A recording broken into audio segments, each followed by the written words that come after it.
నమస్తే అందరికీ, ఎలా ఉన్నారు? బతికే ఉన్నవారా ఇంకా అంటారా? యాహ్! బతికే ఉన్నా ఇంకా. కొంచెం పనుల వల్ల ఆలేకపోయినా, చేయలేకపోయినా వీడియో.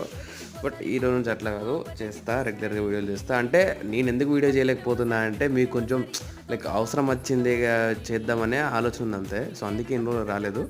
అండ్ ఈరోజు ఇది చికెన్ మాకన్నట్టు. సో, చేపల ఆర్డర్ వచ్చింది. సో, చికెన్ కర్రీ ఇది. మీకు ఇది రెసిపీ కావాలంటే కామెంట్ చేయండి, పెట్టేస్తా మళ్ళో రోజు. అండ్ నెక్స్ట్ మీకు నా నుంచి ఎట్లా వీడియోలు కావాలంటే, ఈ వంటలే కావాలా, లేకుంటే ఏదైనా పర్లేదా, లైక్ రోజుకి ఒక వీడియో కావాలంటారా, లేకుంటే లైక్ రోజు ఇక్కడ ఏం చేస్తున్నావు అది కావాలన్నది జస్ట్ కామెంట్ చేసేయండి. సో దాన్ని బట్టి చేసేస్తా. అండ్ ఎవరికైనా చికెన్ కర్రీ కావాలని చూడండి, చెప్తా. చూడండి ఇట్లా ఉడుకుతుందో. అండ్ పుష్ప 2కి ఎంత వెళ్తారో చెప్పండి, కామెంట్ చేయండి. And this is the final output our food ఇది. సో కావాలని చెప్పుర్రి, చేసి పెట్టిన ఎట్లాగో. జై హింద్.